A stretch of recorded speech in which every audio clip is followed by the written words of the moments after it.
Good afternoon. Good afternoon to everybody in our community, the women and reaching women. Thank you all. We are live this afternoon. We are live to celebrate World Voice Day. But before we do that, I've got in the hot seat Dr. Arinola Araba. Yes, she's a speaker. And I brought her on because actually she speaks. That's one of the reasons why I wanted to have a conversation with her. She's a speaker. She's the author of many books. She's the inventor of the bmoneywize board game. Yes, I know that. Yes, we're going to talk about some of those books. Yes, we are. Yes, we're going to talk about that. You're giving me work to do today. Board game and books. Okay. Yeah, All right. but also she runs a social enterprise called Be Money Wise. So good to have you, Ariola. Yeah, good to Thank have you. you.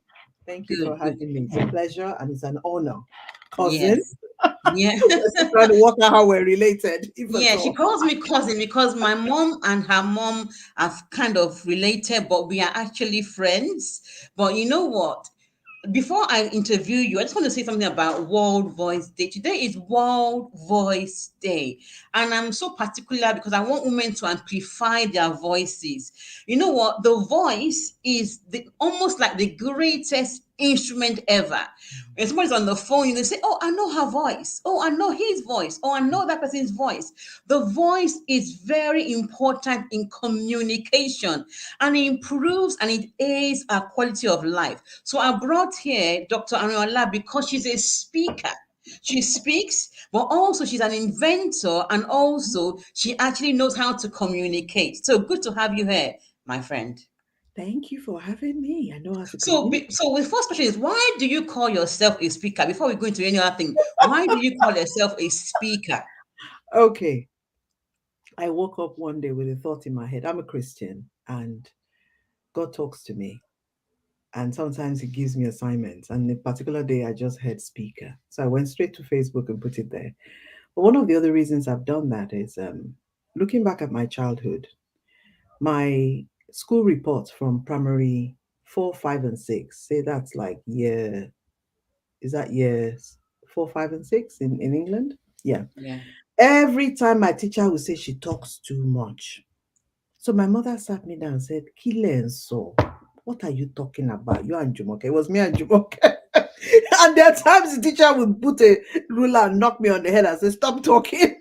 So I've always been talking. But also, many, many years ago, I think I was about 25 or 26, somebody walked up to me and said, you have a gift. You have a unique gift for speaking and communicating. So let God use it. And I find that I am invited sometimes. I may not be part of a program, but sometimes somebody will say to me, Arinola, please, can you just work your magic? Just do something. Just do something. Make us laugh or just say something. I find that God has given me something uniquely in communicating to people and probably pulling people out of where they're at or just bringing some fun or excitement or just hope into the room.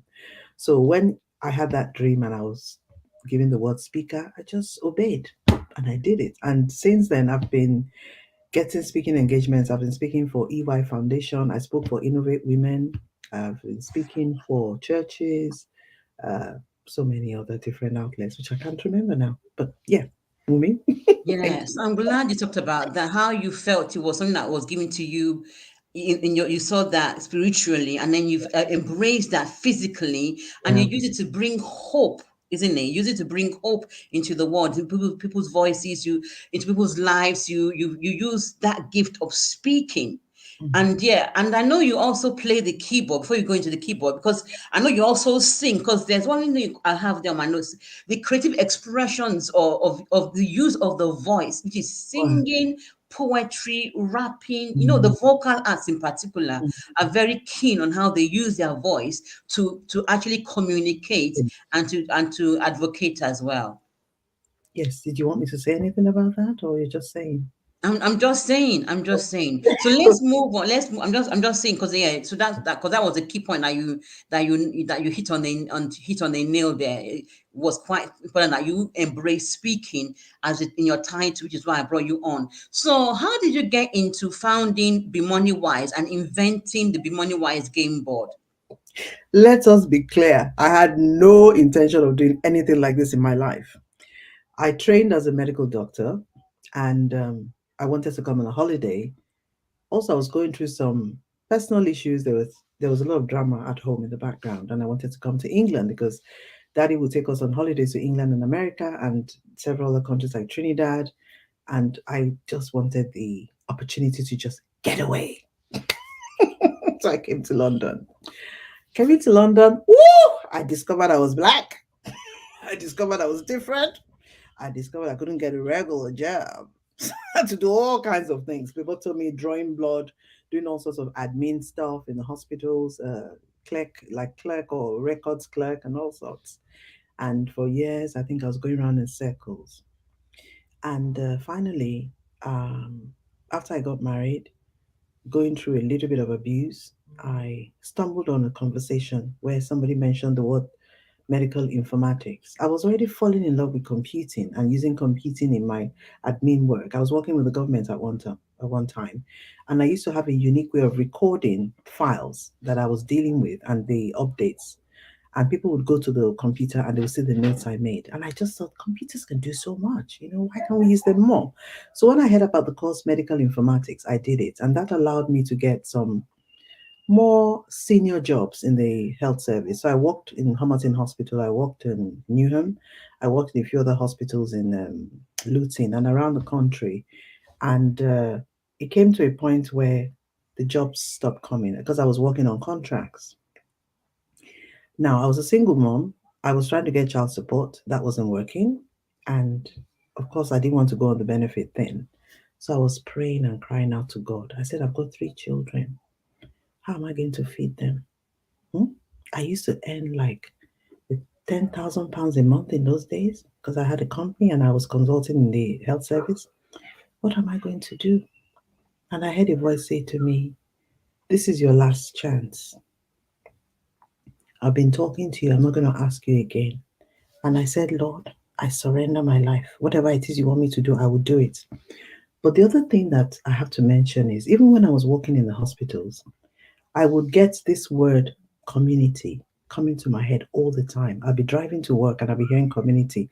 And I would say to the voice, what is community? I already serve in Hillsong Church. What other community do I need? I was always arguing with this voice.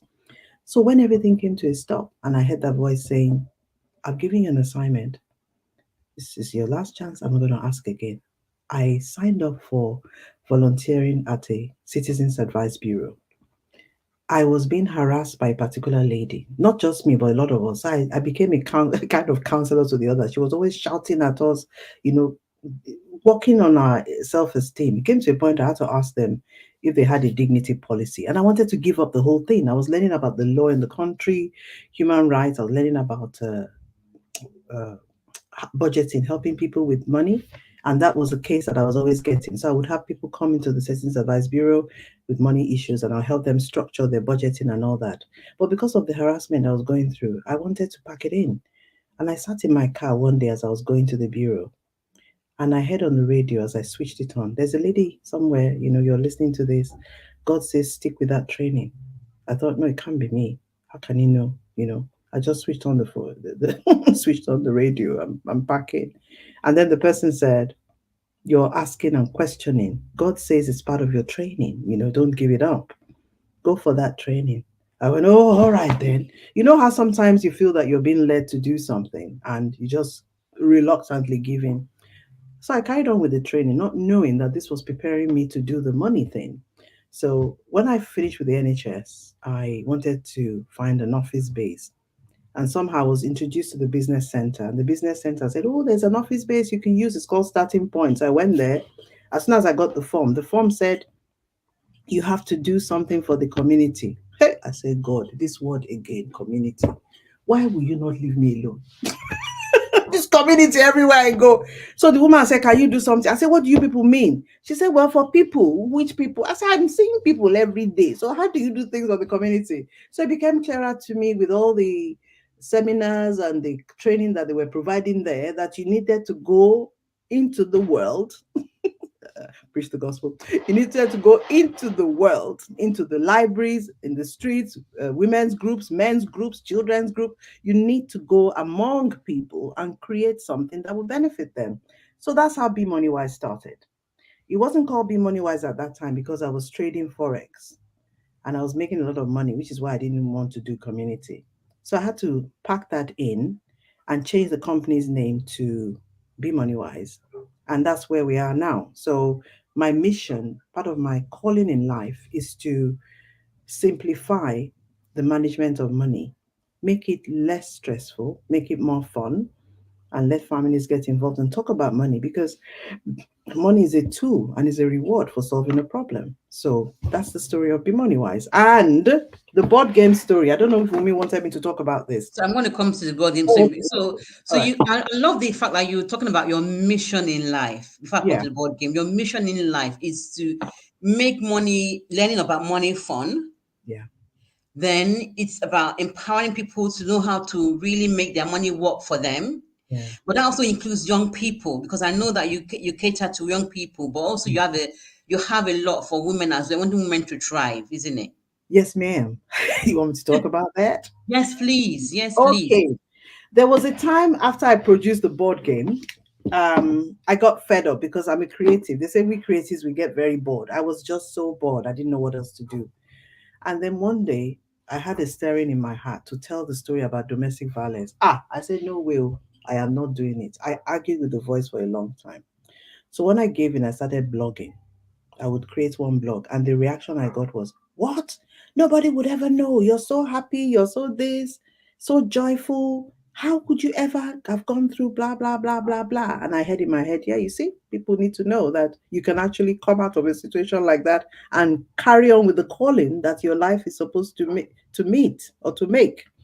So, I eventually got the courage to print my story after arguing with God. If you're out there, I'm a Christian and God talks. He talks in so many ways. He either sends people to me or he makes things glaring to me as I'm walking down the street or in the paper or somebody says something on the phone. So one of the things that really shook me was I was looking for someone to turn this game into an app. So I went to university. I came out of the meeting and they said, "Madam, you have the skills that we're looking for. We have something for domestic violence. Can you help us?" I said, God, what has domestic violence got to do with board game now? What is all this?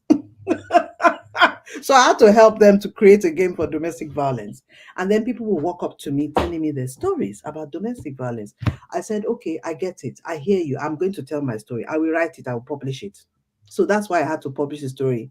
And for that reason, I'm drawn to women who are either going through stuff, they're battered, they lack confidence, and I just want to be able to empower them. I want to be able to infuse into them some hope and a sense of vision, a sense of purpose. Because if you lack purpose in life, you will just be going around in circles like I did for years, just going around in circles and sitting in domestic violence. I was telling my auntie this morning that my angle of talking about domestic violence is like, what did I do to contribute to it?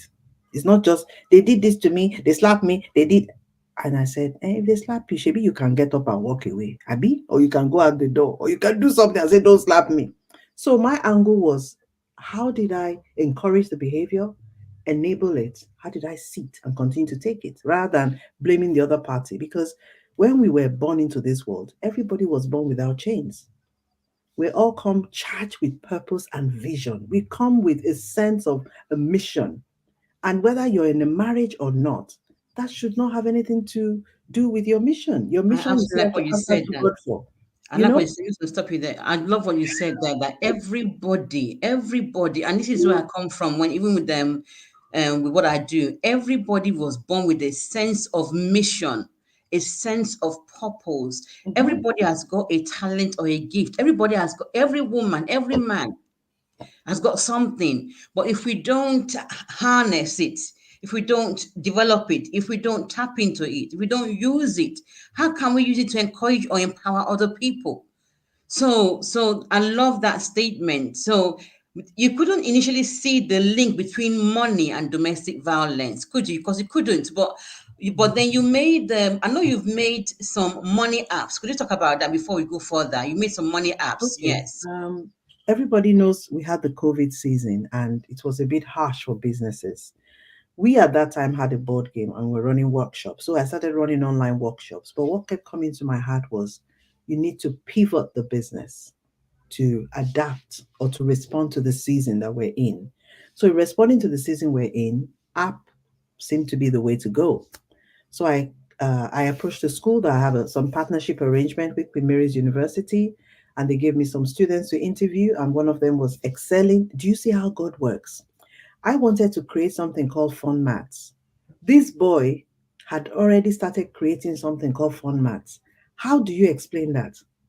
Out of 8 billion people in the world, how do you explain the connection? Not just the school, they sent me to the agency and then they got me a student. They got me about five. And when I heard that he had done that, I just said, that's the person for me, you know? Amazing. Why did you want to put fun back into maths, if I may ask you? Because I hear children say, I don't like maths. I don't need maths. Oh, maths is boring. I don't need maths. But they realize, if they realize that the phone, the laptops, everything comes from coding. Coding is mathematics. It's about reasoning and using some functions or numbers to make them say something. It's all maths based. And the simple thing like how much is on your Oyster card, how much you need to top up, how much you need to top up your card in school, how much time do you need to get to a certain place, what time should I set out? It's all maths. So if we open our minds and help children see that there's a fun side to maths, hopefully we'll have more children in those disciplines. So we called it money maths, but what we did was put a lot of scenarios, like real life things, so that kids can associate maths with calculations in real life. Fantastic. So I know even when I was growing up, I remember very, very, very well that I didn't like maths. I loved maths. I did not like maths, but I think it's the way it was. I think it was the Was way it taught. was taught. Yeah. I mean, it didn't make it fun, and it made it so difficult. Look so difficult. It didn't make it practical. So that's why a lot of people don't like maths. But one of the things that Ariola is trying to do is make sure that maths, learning about maths, is fun. So, and I know you've done some work trying to put into the bring into the educational system. What have you done around that space? Because I know you've done some work around that. I've been speaking to the Prime Minister and say, "Hello, Boris." And I called him. What did I call him? There's a name that people call him. Is it BJ or something? I called I him don't his know. pet name. My daughter said, "Mommy, did you actually say that?" Bojo. I said, "Hello, Bojo. What are your plans for children?" Anyway, so what have I done? I've been approaching schools. I've been doing workshops in schools with the board game and looking for more schools to partner with us. And so there are some other exciting things on the horizon in that regard. I have also been creating more courses where we mention the subject of maths, online courses, I mean, like teenagermoney.com. And what else? I wish I could do more. We're updating our apps at the present. Yeah. Uh, Okay, so ah, you the other thing I'm doing is I'm writing kids' books. I never thought I'll be doing this, and that has some maths in it as well. But it's quite hidden. It's sneaked into the story. so who is the target audience? This book you're showing us right now, Albert and the Apples. Who Yeah, is it targeting? How what age is that targeting? um, age 5 and above, so 5 to 9, I think. And I'm also looking at people who might have learning needs because one of my friends who caters to that audience says it's a good tool for them. So you teach children life things, life issues, and without using the word math, you put some math into it, like one apple can grow a tree and that tree can have 10 apples, so that's maths. That's you know nice. yeah, without mentioning the word maths. That is so creative, isn't it? That is so creative. You're getting the children to learn about maths, but not ever think it's math. So that actually removes that Barrier. yeah, that barrier about learning maths, isn't it? And makes it very a creative way about looking at maths. So I know you're a creative person. Yeah. So I know you've written other books. What how do you I know, and you said just a minute ago that Yeah. you get bored easily. So how do you harness your creativity? Um, I listen to conversations. If I hear somebody saying, "Oh, I've been trying so hard to do this, I don't know," I make a note. And when I'm praying, an idea might just float into me, or I have a dream. So that's what I do. I tend to look for problems to solve. For example, I myself, I've been looking for a planner. So I had to go and create one. This is a planner that's it's got a task list, it's got a calendar in it, it's got a habit tracker. And then what I like about it as well is you've got lined pages at the back. You can make some notes. And if you're like me, you like drawing, it's got free pages, no lined pages, and then it's got dotted pages. So I'm creating a solution to a problem that I, Arinola, have. I have dotted pages. And then when I realized that we were not catering to the age 5 to 9, and we didn't have, it was just the apps. We wanted something physical apart from the game. I Mhm. started writing the book. So now I'm going to get a series of books about Albert. Then the second one is coming out soon because we just finished it. We just published it. So Albert does this or Albert does that. But in each story, there's a lesson about money and maths and real life. And I just want Amazing. I love that angle, money and mass, and yeah, and just getting young people to not dislike that subject, because yeah, you know what?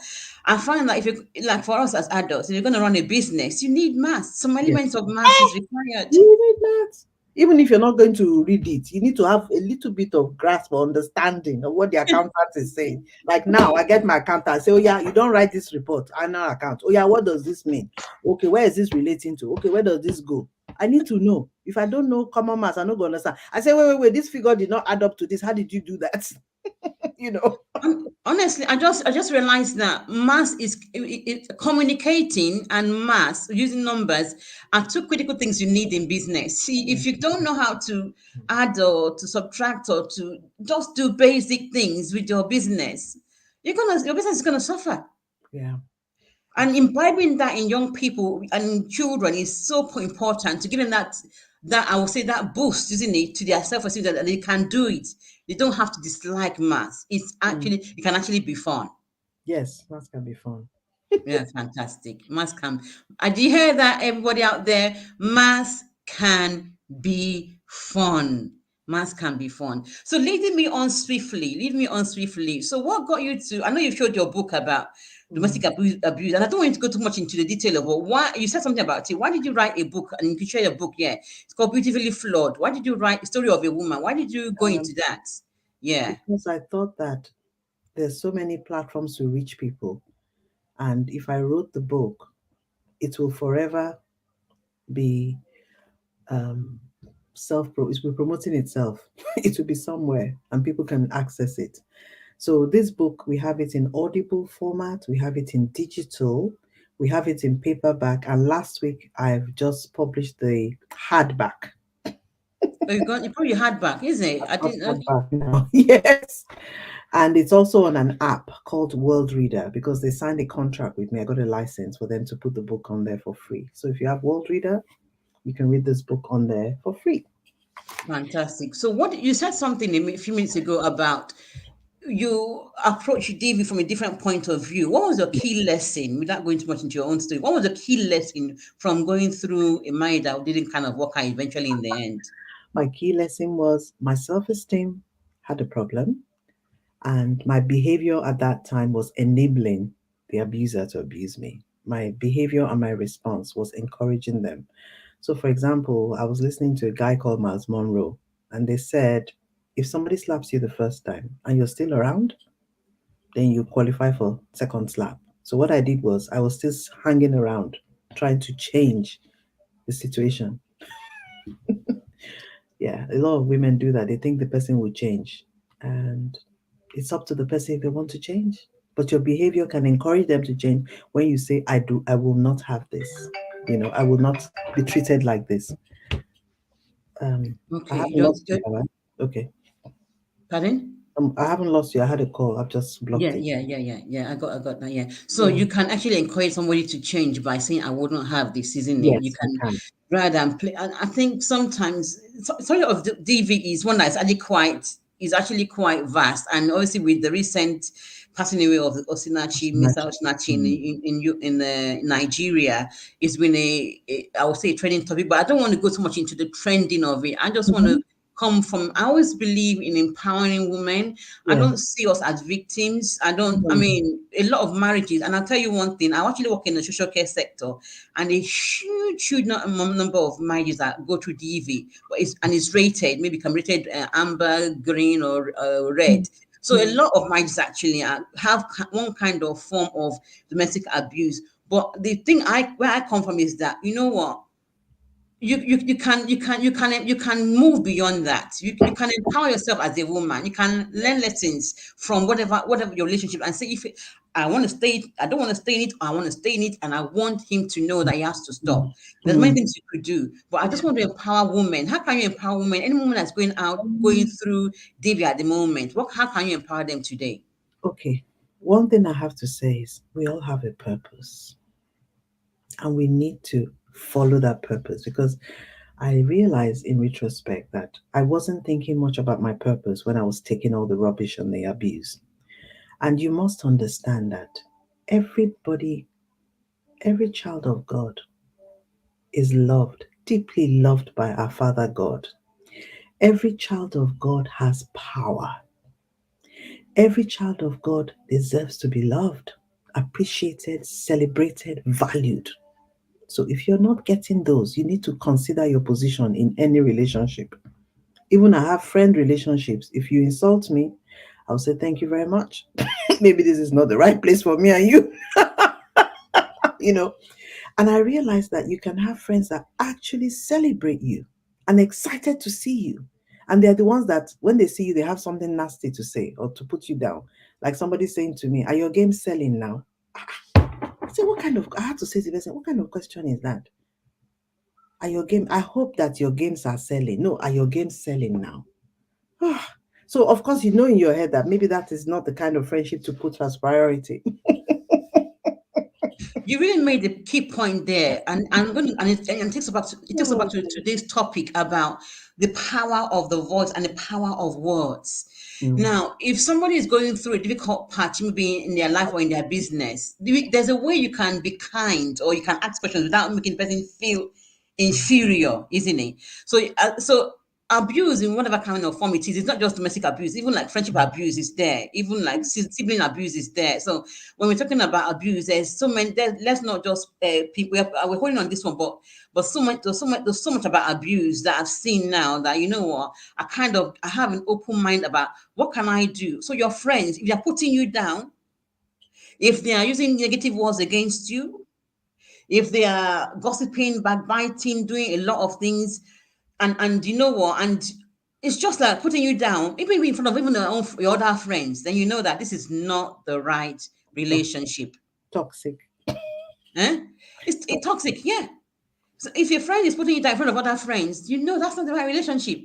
You know, So yeah, if people don't use, if you can't communicate kindness, mhm, if you can't mhm, communicate, I've come to embrace the word kindness and grace. If you can't communicate kindness, if you can't speak positive words to somebody, and even if you have something negative about them, because we do all have our biases, isn't it? We all have our yeah. biases, but it's the way we project it out that means or becomes meaningful or meaningless. Mhm, What mhm. do you say about that?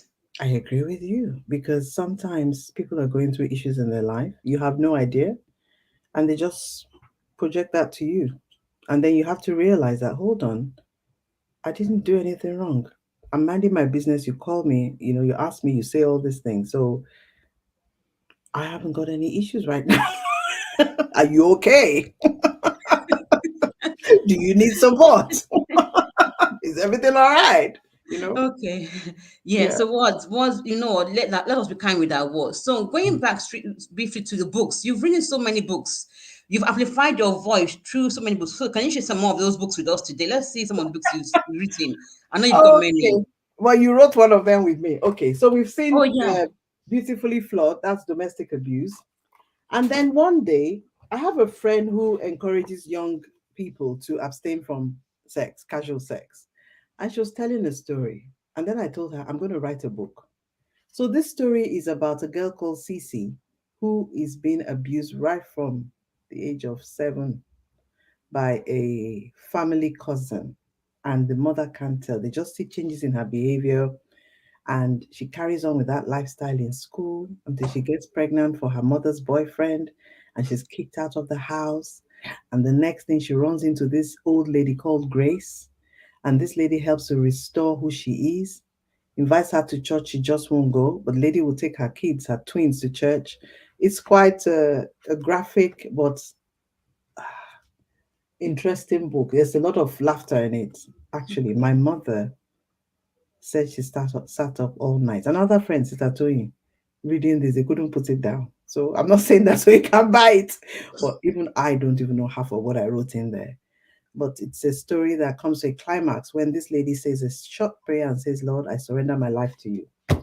After she surrenders her life, then we have a sequel. There are now two men in her life, and she can't choose which is which. Of course, her twins have their own opinion about which men she should choose. But just as she's thinking about making a decision, her phone cracks and she says, until the morning. I will check it in the morning. And I'm working on the third sequel for that Is one. it? Yes. And then this one, I heard God say to me one day, and when I say I heard God say, it's thoughts that I didn't originate myself, and they keep coming, they keep repeating. I want you to write a book about how I speak. I said, I am not writing that book. Lord, you have chosen the wrong person. It came back again. Write the book. I said, I am not a pastor and I'm not a pastor's wife. What is my business with writing about how God speaks? Please. But those thoughts would not go away and I didn't have peace. So I started writing. I said, okay, what am I going to write? He said, write the ways I've spoken to you. I said, okay, 1, 2, 3, 4, 5, 6, 7. That is it. Okay, that cannot make a book, Lord. That's it. I've done my business. He said, no, wait. Go and take each one of them and create a scenario of how I spoke to you in that way. I was like, oh, okay, God, I will obey. So this is what that book was about. And then I also dreamt that I should contact this guy called Mark Verkler, who talks about how to hear God. And he was so excited. He just sent me his own addition. So this is a book written with somebody else, Mark Verkler, who's known all over the world for teaching how God speaks in 4 steps. So that's in this book. There's another book which I haven't got here now. It's called Blog Wave. It was a collection of my blogs. And then this one, Wumi was part of this. So during the lockdown, we got a contract to help women or people who are isolated and give them something to do or something exciting to talk about. So we had the book club, and 8 women wrote their own personal encounters and personal accounts of how the lockdown affected their lives. It's called Keep Walking.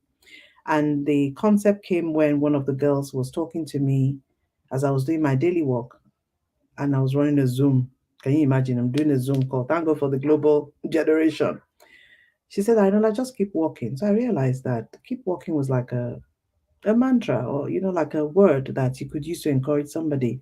So no matter what is going on in your life, you've got COVID, you've come out of it, fantastic, just keep walking. You're going through a relationship, it's not working, you separated, all right, just keep walking, keep doing life, keep progressing, keep encountering obstacles and overcoming them. So that was what keep walking was about. And there were some sad stories in there, but the people are coping and they're thriving in life. I'm so glad you Then said I've talked that. about this one already, and Okay, there are you two have, others I yeah. don't have here. Yeah, I love the idea of keep walking, keep walking. I mean, it really brought life to me. A quote by the late, what's his name now? I can't remember his name now. The late activist. That says keep moving. Whatever mm. you can't, if you can't run, walk. If you Mm-hmm. can't walk, crawl. But whatever you do, keep moving and keep walking is that. You know what? That we went through COVID, isn't it? Yeah, COVID was that's another story on its own. it is another. Mm. Ups and downs of life. But 8 people came together to share how they kept walking, isn't it?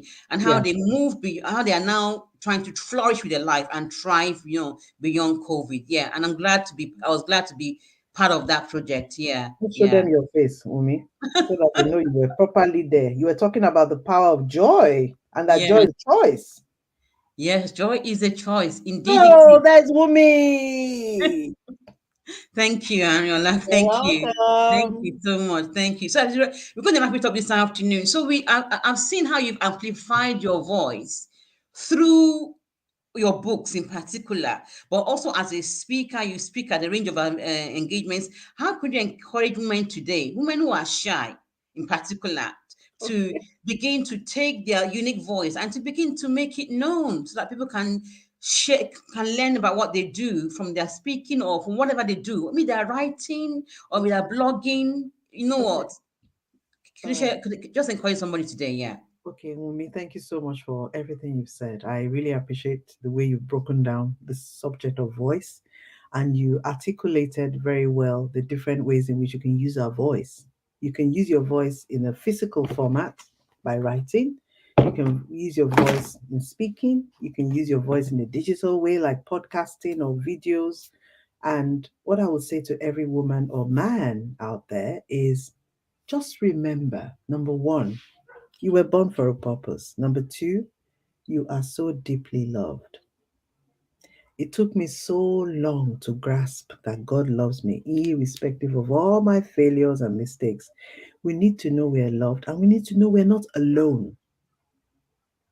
Especially if you're a Christian, you know the Bible says, Jesus said, I will never leave you nor forsake you. Now, if you think on those three things, I have a purpose, I have a mission, I have something to do, I am loved, and I'm not alone. Focus on that and think, if I have these three things, what is there to be afraid of? And then the next thing, make a list of all the things you like doing, whether it's cooking and writing recipes or making hair and creating videos like my kids like the nail thing. Make a list of all the things you enjoy. And then ask yourself, which one thing is the one that I like the most? And then start looking for ways that you can share it. If you don't know, find a good friend who believes in you, or find a mentor. Who is a mentor? I'm a mentor. Contact us. Let us help you shape it into something that can be shared and become monetized. Yeah. What can I say? Is that all right? Exactly. Yeah, that's all right. If you're shy, if you don't like speaking with your physical voice, you know what? You don't like doing videos, or you don't like doing a speaking gig, or you don't do any of that. You can communicate in different other ways that are authentic to who you are as a person. Yes. So it Yes. doesn't have to be like speaking, like we're Yeah. doing now. We're having a conversation around World Voice Day and around the topic of money and around making mass fun, around domestic violence. It doesn't have to be like that. It could be in any way, but as long as as long as it's unique to you and amplifies the work that you do, so that your work is known and you're sharing and making and being that woman you're meant to be. That's what matters. Mm, That's what counts. mm. But still, then, yeah. There Pardon? will always be somebody in your world that appreciates you and will help you. Always be. I absolutely love that. There'll be Yeah. somebody in your world that appreciates you, that loves your voice or the work that you do, and you need to amplify it. There's always going to be somebody. Yeah, there's always going to be somebody. So yeah, I want to any on that note that please, today is World Voice Day. You need to lift your. I love that the theme of World Voice Day says lift your voice, raise your voice. I absolutely love that. Ooh, raise your voice. We're not playing piano today, are we? We are not playing piano today. But Okay. you know that a lot of people that are opera singers, today they actually share it because they are singing. A lot of those who use the vocal cords for professionally actually really see today as quite key because they sing, and that's how they earn a living through the work of their voice. Your vocal cords are important. Sometimes before I come online, not every time, I might warm up my vocal cords because I know I want to project it. So, but even if you don't want to do that, as we say, anyway, authentic to who you are in your business, maybe in your career, if you've got a social enterprise or in the community as a freelancer, whatever work you do, you can share and amplify and lift your voice through what you do in your own unique way. So give us the last word as we end today. Give us the last word, The Arinola. last word, you are precious. And you only have one life. Don't waste it. There's Good. help out there. Don't ever feel shy to reach out for help. I did. That's why I'm here today. Thank you so much. You are precious, woman. So, yeah, yeah. So it's me, Wumi, coming to you from London. We both are based in London. We're coming to you from London because I know there's some other women in the group who are from the USA Mhm. and in other countries as well. But we are actually based in the United Kingdom. We're coming to you live, United Kingdom. So thank you for watching us today and listening to us. Thank Thank you. you so much and enjoy the rest of the holiday season and the Happy Easter celebration. Easter. Happy Easter. And God Bye bless. for now. Bye. Wumi, thank you for the exciting one. You're welcome. You're welcome. Okay, bye.